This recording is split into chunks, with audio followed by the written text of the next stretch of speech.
Le Grand Matin Sud Radio, 7h-10h, Patrick Roger, Cécile de Ménibus. 8h47, les grands débats ce matin. Lydia Guérousse, Elisabeth Lévy vous appelle 0826 300 300 et ça sonne déjà au standard. Oui, avec Jacques qui nous appelle dans la Manche. Bonjour Jacques. Bonjour Jacques. Bonjour. Bienvenue Jacques. Oui, de quoi voulez-vous nous parler? Oui, vous voulez réagir. Qu'est-ce qui vous fait réagir dans l'actualité ce matin? Eh ben, ce qui me fait réagir, c'est l'intervention du socialiste qui s'est exprimé. Stéphane Troussel, oui, tout à l'heure. Oui, sur les accords qui doivent se faire avec tous les partis de gauche. Ouais. Parce que nous souhaitons qu'ils trouvent des accords, mais ce que je trouve lamentable, c'est qu'on soit encore dans cette logique de est-ce qu'ils défendent leurs égaux ou est-ce qu'ils défendent le peuple? C'est ça le problème.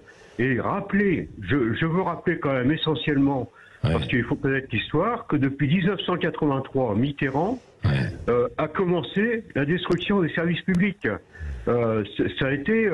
et ça, il faut bien qu'ils se disent que s'ils arrivent à ce résultat, les socialistes, actuellement, c'est bien dû à cette politique qui a été relativement de droite, parce que quand on se dit socialiste, pour moi c'est social. Oui, alors donc vous êtes plutôt favorable justement à un accord avec la France Insoumise de Jean-Luc Mélenchon ou pas?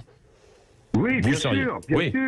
Même si je suis pas tout en accord avec la France Insoumise, mais quel bonheur pour nous le peuple qu'il puisse y avoir une opposition à l'hémicycle pour faire barrage un peu à cette politique macronienne. Mais est-ce que vous êtes d'accord avec tout ce qui est défendu par la France Insoumise? Je suis d'accord. Moi, ce que je trouve dommage, c'est qu'il n'ait pas trouvé d'accord pour l'instant sur le nucléaire avec le PCF, parce que c'est vrai qu'il peut y avoir... c'est simple à faire comme accord. C'est de faire comment dirais-je, un mixte avec les énergies renouvelables. Donc... je vois pas en quoi ça bloque, quoi. Ouais. Reste avec nous, Jacques. Elisabeth Lévy, Lydia Guérousse, sur justement ces tractations. Bon, on a bien compris, en écoutant Stéphane Troussel, si vous l'avez entendu, évidemment, tout à l'heure, qu'il y a deux points, quoi. C'est-à-dire, il y a d'un côté le nombre de circonscriptions gagnables, potentielles. Il voudrait en avoir une trentaine. Donc, pour ça, il en faut une cinquantaine pour être sûr d'en gagner à peu près. Voilà. Et puis, de l'autre, sur le programme, sur l'Europe, sur le nucléaire, sur beaucoup de choses. Elisabeth Lévy. Moi, j'ai été absolument... Alors, je vais pas être d'accord. Bonjour, Jacques, je ne vais pas être d'accord avec vous, mais j'ai été horrifié par l'interview de Stéphane Troussel, le patron du 93, quand même. Un des départements où, excusez-moi, la faillite de l'intégration est patente, l'islamisation progresse dans beaucoup de communes.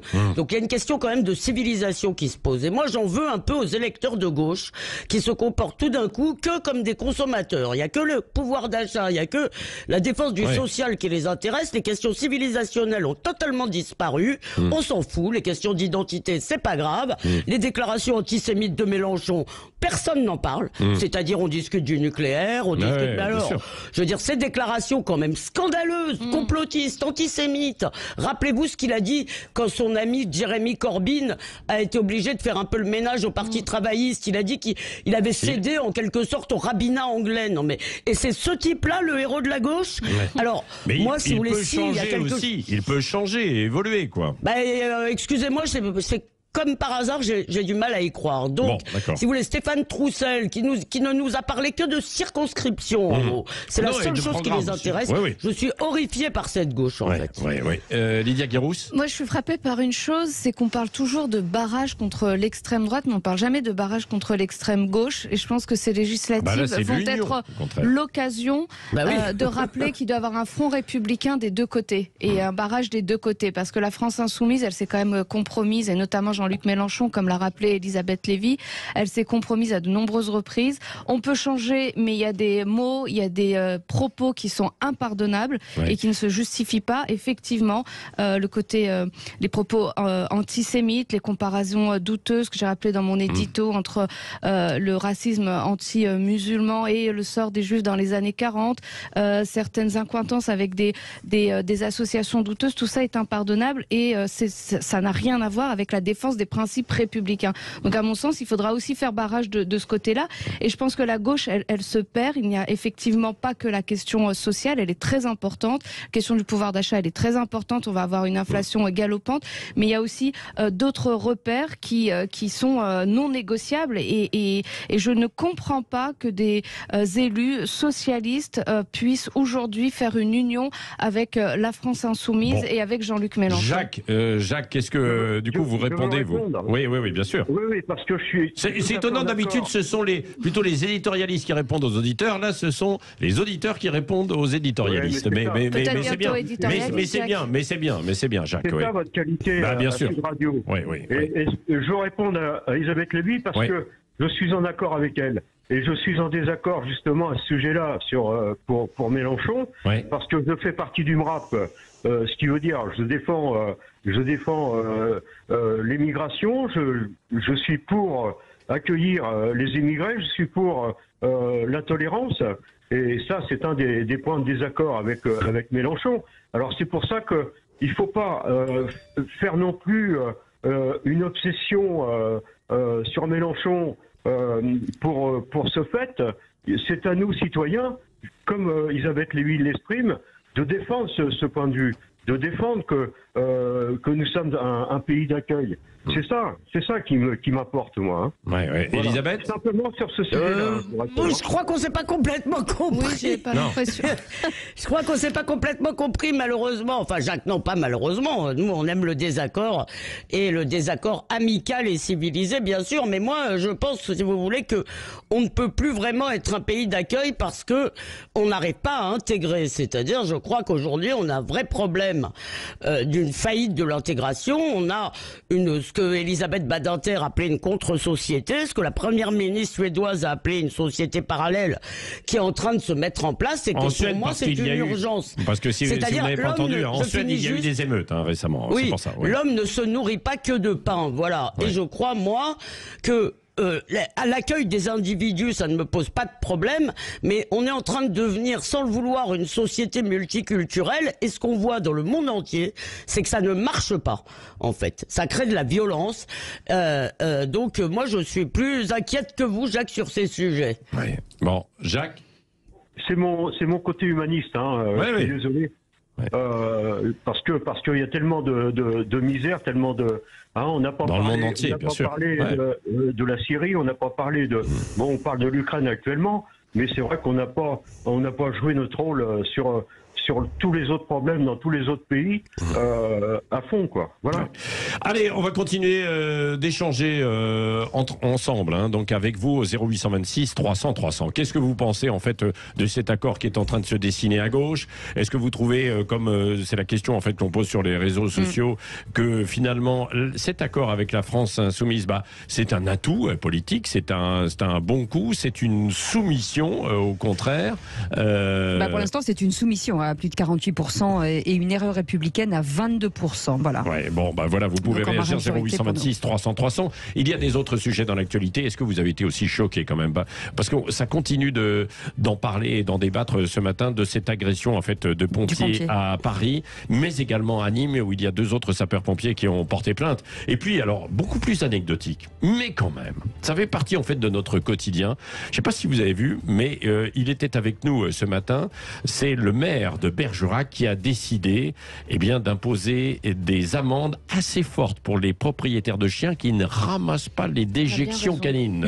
Oui, ça peut aller jusqu'à 750 € si c'est renouvelé, etc. Ah oui. C'est bon, la propreté en fait sur 4 fois le port du masque. 4 fois le port du masque. Non mais la première amende elle est un petit peu plus faible quoi. Après si évidemment ça se renouvelle. Qu'est-ce que vous en pensez ? 0826 300 300. Est-ce qu'il y a des initiatives ainsi qu'il faudrait mettre en place ou est-ce que vous dénoncez celle-ci ? Restez avec nous, il est 8h56. Le Grand Matin Sud Radio, 7h-10h, Patrick Roger, Cécile de Ménibus. Et en attendant, Éric Revel est avec nous. Bonjour Éric. Bonjour Éric. Bonjour Eric. Bonjour Cécile, bonjour Patrick, bonjour à tous. Alors Eric, on a beaucoup parlé ce matin, évidemment, des tractations pour les législatives du côté de la gauche. Hein, on en parle énormément, on en parle aussi un petit peu du côté de la droite. Il y a aussi la majorité présidentielle. On l'avait un petit peu oublié, la République en marche, qui semble fissurée, hein, notamment avant ces élections législatives. Bah oui, parce que pendant que l'union de la gauche se construit autour de Mélenchon, vous en avez parlé ce matin encore, hein, la majorité présidentielle avant les élections législatives semble au contraire, comment dirais-je, s'effriter, s'effriter de jour en jour. La République en marche, depuis le lancement en grande pompe, vous vous en souvenez, d'Ensemble Citoyen, hein, c'était la maison commune du en même temps en octobre 2021. Eh bien, depuis cette époque, hein, la République en marche est, morcelée, fractionnée en une petite dizaine de formations, de toutes petites formations politiques, de micro-partis de droite, de gauche, du centre. Il y a Agir de Franck Riester, un ministre du Commerce extérieur. Il y a Territoire de Progrès à gauche. Il y a Fondation Républicaine, tenez, la dernière née, Fondation Républicaine de Jean-Pierre Chevènement. Oui, l'éternel retour. Dans la maison commune d'Emmanuel Macron, appelons-la comme ça, les colloques politiques vivent sous tension parce que les colloques ne partagent pas les mêmes idées. Cette majorité présidentielle manque de colonne vertébrale idéologique tout simplement, mais évidemment pas d'ambition politicienne. Oui, bon, donc cette maison commune a été répartie en petits appartements, si je puis dire. Voilà. Hein. Alors, Édouard Philippe, l'ancien Premier ministre, il est surveillé comme le lait sur le feu par François Bayrou, le rallié de la première heure d'Emmanuel Macron. Hein. Ben oui, parce que parmi les grands chefs à plumes, hein, alors là c'est plutôt les gros partis à l'intérieur, c'est les studios, hein, et pas les pièces de vie, c'est les studios à l'intérieur de la maison commune. Bayrou, oui, avec le MoDem, allié historique de Macron depuis 2017, il regarde évidemment un peu de travers Édouard Philippe, hein, qui n'a plus vraiment la cote auprès d'Emmanuel Macron. Édouard Philippe avec son mouvement Horizon, qui joue des coudes pour avoir le plus de circonscriptions possible. Les deux, Bayrou et Philippe, finalement, d'une certaine manière, qu'est-ce qu'ils font ? Ils lancent déjà la course à la présidentielle de 2027, on en est là aussi. Hein. Oui, c'est ça. Alors à gauche, au centre, l'Union populaire de Mélenchon ou la République en marche, finalement c'est le même combat ou pas ? Est-ce qu'il y a des points communs ?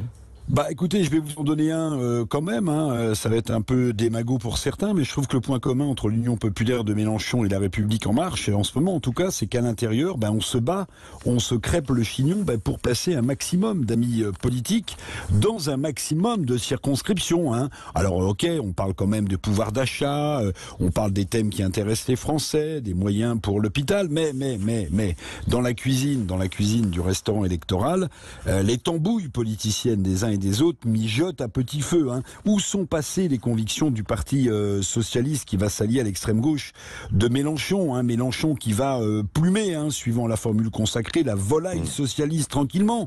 Quelle conviction politique, tiens, du côté de la République en marche, on défend quand on est à la fois de droite et de gauche, à l'extrême centre de LREM, on peut se poser ces questions. Une chatte n'y retrouverait pas ses petits, Patrick. D'ailleurs, le pouvoir, y trouvera-t-il une majorité à l'Assemblée nationale ? Pour faire quelle politique ? Et puis pendant ce temps-là, on n'en parle plus. La droite nationale, elle est comme absente alors que Le Pen est arrivé en deuxième position de la présidentielle. Le paysage politique, il s'est gauchisé, alors que ce sont pourtant les thèmes de droite qui ont fait florès pendant cette campagne. C'est l'un des paradoxes. Et puis l'autre paradoxe, on l'a souvent dit, la réélection d'Emmanuel Macron, elle est historique dans la Ve République. Peut-être que ce nouveau mandat va commencer de manière fragilisée, parce qu'il pourrait, Emmanuel Macron, se heurter à une nouvelle cohabitation, une cohabitation qui, pour le coup, serait également historique. Merci Éric Revel pour évidemment cet éclairage sur cette tentative d'accord un peu partout en politique. C'est comme ça habituellement tout le temps. Lydia Guérousse est avec nous, Elisabeth Lévy, sur la préparation des législatives, où là c'est plus tendu que les autres années. Vous qui avez eu une expérience en politique. C'est toujours très tendu, c'est toujours des négociations très difficiles jusqu'au dernier moment. C'est des appels, des SMS, de l'influence. vraiment jusqu'au dernier moment. Et puis souvent, c'est le chef qui décide et la Commission nationale d'investiture qui valide. Après, Éric Revel a parlé de maisons communes qui n'auraient pas de conviction. Faut se rappeler que l'UMP, on lui faisait le même procès. L'UMP, on disait de l'UMP que ça n'avait aucun sens parce qu'il y avait plein de mouvements à l'intérieur et que les humanistes, qui étaient plutôt des centristes, n'avaient rien à faire avec les plus libéraux et les plus radicaux, les souverainistes. Moi, j'ai toujours connu cela. Aux Républicains également, on nous disait qu'un souverainiste comme Julien Aubert, comment pouvait-il s'entendre avec Damien Abad, qui était plutôt un centriste. Au sein du Parti socialiste, c'était la même chose avec les courants.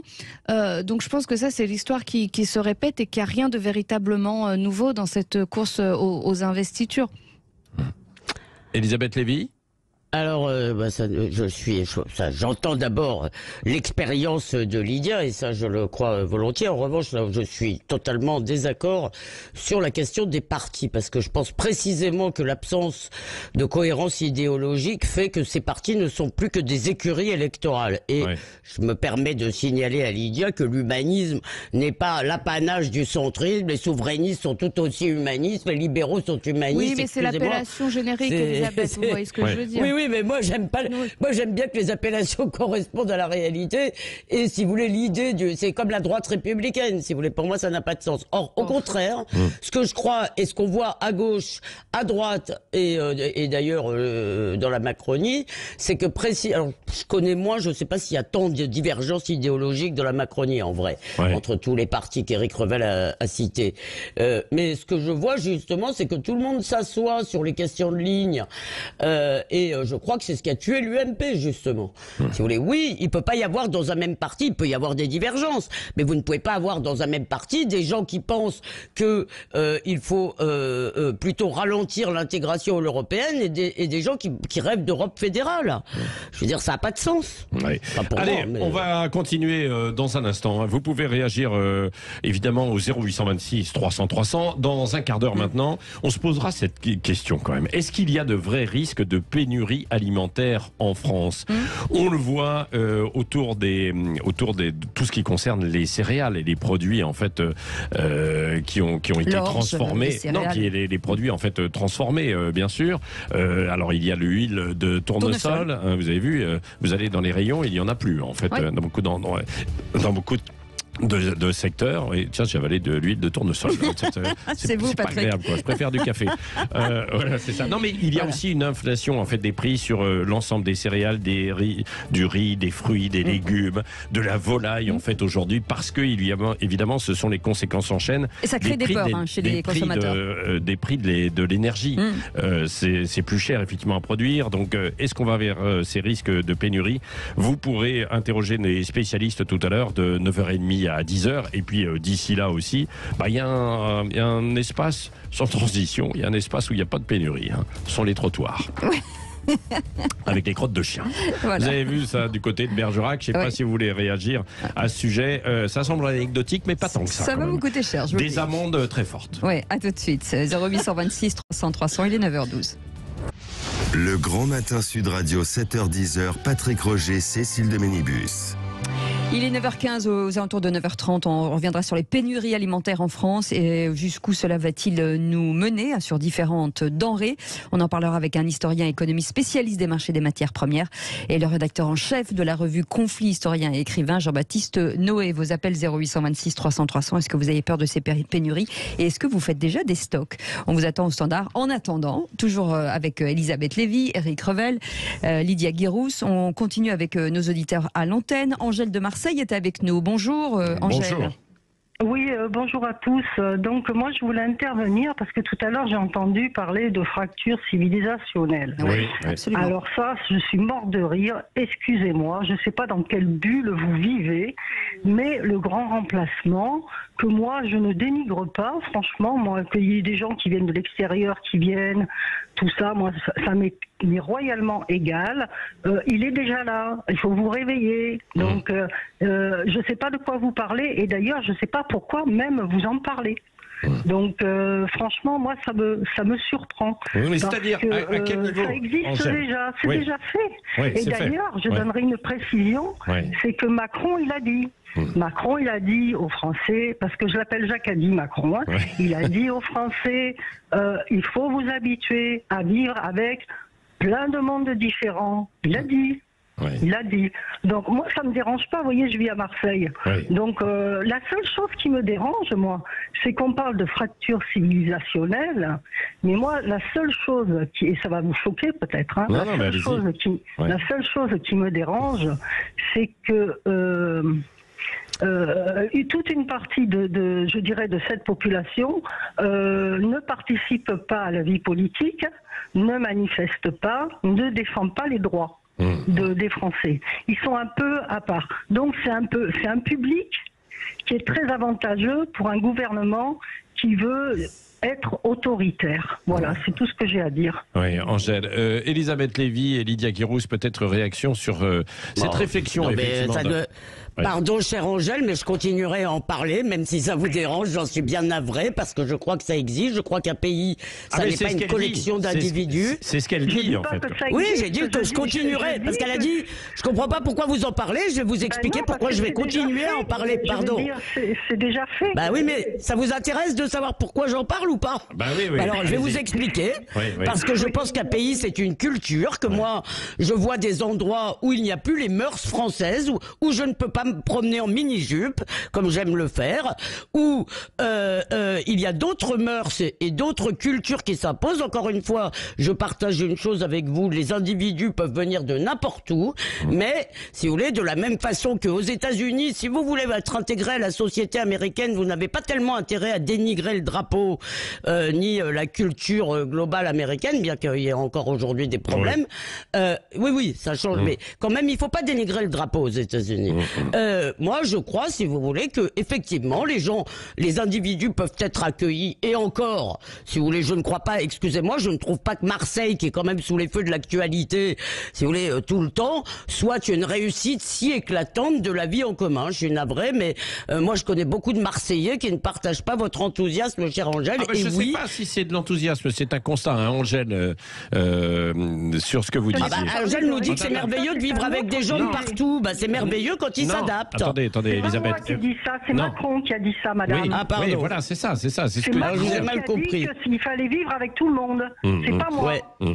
Pardon, je vous ai mal comprise alors. Pardonnez-moi, Angèle. J'ai 60 ans et je me balade en jupe courte à Marseille. Il n'y a personne qui m'embête, hein. Je vous le dis. Hein. Parce que, vous savez, les Marseillais, ils ont l'habitude. Hein. Vous savez pas comment on vit ici. Hein. Franchement, vous savez pas. Vous voyez ce qu'on montre à la télé. Mais ce qu'on montre à la télé n'a rien à voir avec le terrain ici. Excusez-moi, je connais un peu Marseille, chère Angèle. Chose, madame. J'ai travaillé pendant 5 ans à la cité Félix-Piat.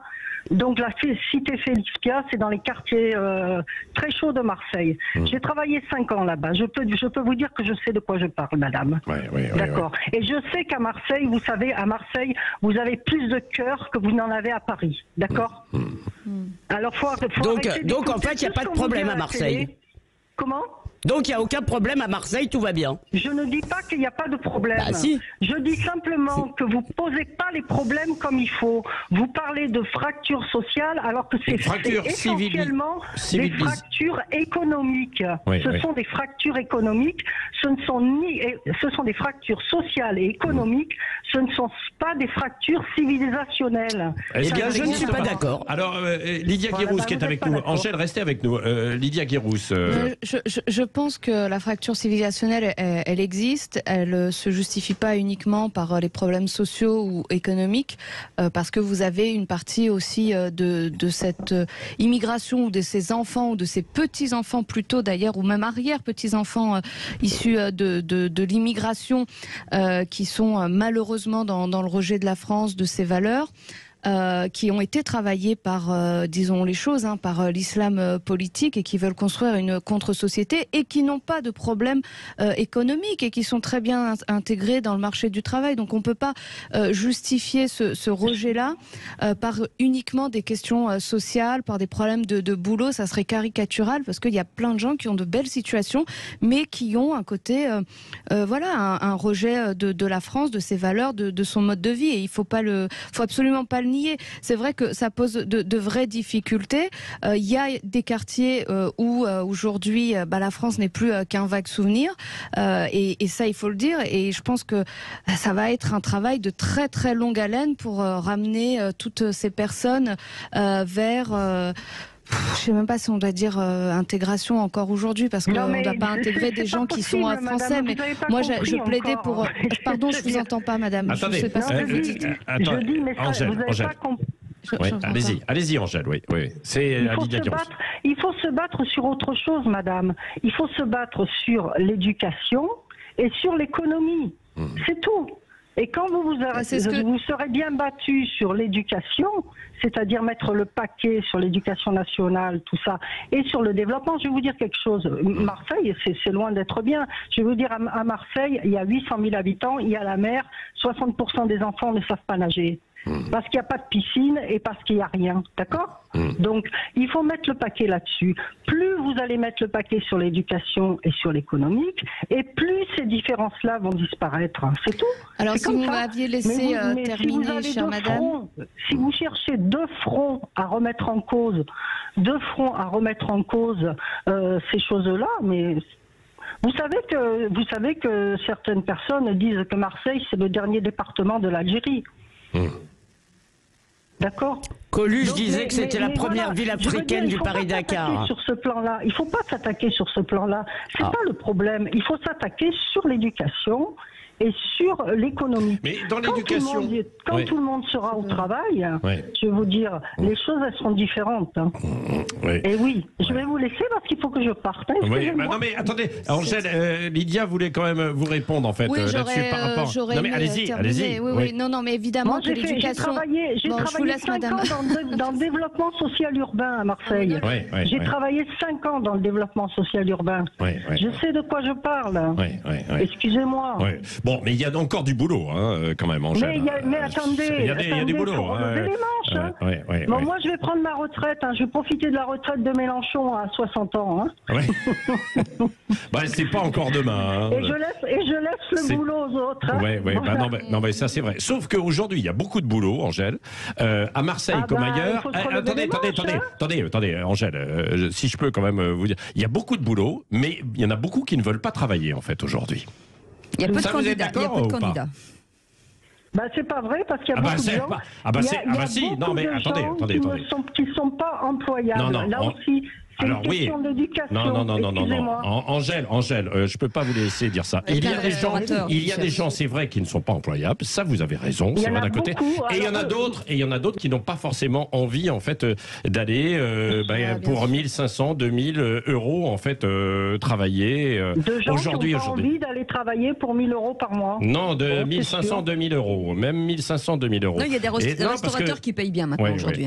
Non, mais c'est vrai. En fait, il faut se dire les choses, quoi, Angèle, quoi. Moi, j'attends c'est toujours pareil. Dans ces cas-là, j'attends les chiffres. On peut vous les donner. Il y a 600 000 offres d'emploi qui ne sont pas pourvues et des gens qui attendent. Ça dépend. C'est dans tous les secteurs. C'est à Marseille comme dans toute la France, Angèle. Ça dépend des offres d'emploi. Bien sûr. Mais attendez, évidemment. Mais dans ces conditions, on n'y arrivera jamais. Mais je pense que vous, avec Elisabeth et Lydia Guéroux, Angèle, vous avez raison sur plein de points de chaque côté, quoi. Et ce qui est difficile, c'est que finalement, on a du mal à faire converger en fait aussi les avis pour construire quelque chose de plutôt positif. Vous ne croyez pas ? C'est très difficile parce que les avis sont tellement partagés. Moi, je pense que le souci essentiel, c'est l'économie et l'éducation. Voilà, je pense que c'est là-dessus. C'est vrai. Non, mais ça en fait partie. Ça en fait partie. Je pense que c'est là qu'il faut mettre le paquet. Quand vous savez que les enfants, 60% des enfants marseillais ne savent pas nager, ça pose un problème quand même. Je suis désolée. Il y a la mer juste à côté. Voilà, il y a la mer juste à côté. Il y a un petit problème là quand même. Quoi. Donc voilà, et c'est pas tout quoi. Ouais. Donc, mais il faut savoir que moi j'aime pas ce mot de grand remplacement, c'est complètement bête. Ouais. Parce qu'en fait, il y a des mouvements de population et ils vont être de plus en plus importants. Vu les situations qui dégénèrent dans tous les sens, donc il faut au lieu de se prendre ce front-là, il faut prendre un autre front. Je veux dire, parce que vous n'y arriverez jamais. Ouais. C'est idiot de parler de ça. Merci Angèle, en tout cas, de nous avoir appelé 0826 300 300. Un dernier mot, Elisabeth Lévy, Lydia Guérousse. Elisabeth ? Non, mais je crois que là, en fait, vous essayez de nous dire qu'il y a des raisons des deux côtés. Moi, je crois qu'il faut admettre qu'il y a un véritable désaccord de fond. Moi, je ne crois pas que tout est soluble dans le social, l'économique. Évidemment, l'éducation est une chose, mais je crois qu'il faut aussi qu'il y ait une volonté des gens, si vous voulez, de s'adapter à notre culture commune, comme l'ont fait d'ailleurs d'autres avant eux, beaucoup, qui n'ont pas demandé à ce que la France change pour eux. Et là-dessus, je crois qu'il y a un véritable désaccord. Je ne crois pas, non, que tout est soluble dans l'économie. Bon, un mot pour conclure, bon, cette séquence qui était un peu évidemment animée, mais c'est pour ça qu'on a les grands débats du matin et qu'on parle vrai sur Sud Radio. J'aurais bien aimé vous entendre, Elisabeth. Sur les crottes de chien ? Bah oui, voilà. Les crottes de chien. Lydia, je t'écoute. Ouais, Lydia Guérousse, quoi. Donc je rappelle. Vous avez un chien, chère Lydia ? Alors, non. Je rappelle pour les auditeurs qui n'étaient pas à l'écoute, que le maire de Bergerac a décidé d'augmenter en fait les amendes pour les propriétaires de chiens qui ne ramasseront pas en fait les défections canines. C'est une question de civisme. Moi, je déteste slalomer entre les crottes de chiens et voir les trottoirs qui en sont jonchés. Alors je salue cette décision de on en revient toujours à l'éducation. Et sans doute, Bergerac sera plus propre et sans doute les propriétaires de chiens seront plus responsables. Il y a des festivités cet été autour de Cyrano. Elisabeth Lévy. Je sais pas, l'amende est peut-être un peu élevée, mais je suppose qu'il y avait un gros problème de crotte de chien. Moi, par exemple, je fume, je ramasse, je ne mets jamais mes mégots par terre. Vous savez parce que vraiment, je trouve ça dégueulasse. Non, mais si vous voulez, je suis un peu horrifié de voir que les gens, si vous voulez, font si peu attention à notre cadre commun de vie. Alors, je ne sais pas, 750 €, ça me paraît quand même beaucoup. Et vous avez remarqué que quand vous dites quelque chose à quelqu'un qui jette un papier, on vous répond, je paye des impôts, il y a des gens qui sont payés pour le faire. Ce qui me rend hystérique. C'est vrai. Ce qui me rend hystérique. C'est ce qu'on vous dit. Vous. Oui. Je trouve ça assez baffes, Cécile, dans ces cas-là, des baffes. J'irai pas jusqu'à la violence. Alors, mon regard en dit long. À Paris, vous avez une amende si un policier vous voit jeter un mégot de cigarette. Vous faites bien, Elisabeth. Mais cela dit, pour les chiens, moi, je vois quand même aussi beaucoup de gens qui se baladent avec ces petits sachets. Des sachets qui ramassent conscience. Parce que sinon, il y en aurait partout. Moi, je pense à mon col du fémur. S'il vous plaît, mesdames et messieurs, ne me faites pas tomber sur des canines. Lydia, des jeunes enfants aussi. On n'a pas envie qu'en marchant ou je sais pas quoi. En trébuchant, ils tombent sur. Bien sûr. Ça, c'est mon angoisse du quotidien. Bon. Votre charge mentale, chère Lydia. Nous étions dans le quotidien avec ces questions. Et puisque vous parliez des. Ce qui m'a intéressé, c'est le festival Cyrano. Bah oui. Non, mais justement, c'est parce qu'il veut que sa ville soit propre pour ce festival, ses premières festivités, parce que ça n'existait pas du côté de Bergerac. Et puisque vous parliez des cigarettes, il avait commencé justement par des amendes assez corsées aussi pour les mégots qui étaient jetés par terre dans sa ville de Bergerac. C'est pour ça que je lui disais, finalement, Bergerac, ça devient un petit Japon. C'est comme au Japon. Propreté partout, etc. Le maire de Cannes l'avait fait aussi, avec des amendes, il y a des panneaux immenses dans Cannes. C'est quand même dommage d'être obligé de mettre des amendes à 750 €. Mais bon. Où va-t-on, ma pauvre dame, si je puis dire. Non, mais Cécile a raison, ça devrait être plutôt naturel, si vous voulez, de préserver notre cadre. Évidemment. Bon, est-ce qu'il y a de vrais risques de pénurie alimentaire en France? La vérité en face dans un instant avec nos invités et vos questions au 0826 300 300. On vous attend, à tout de suite. 5h-10h, le Grand Matin Sud Radio.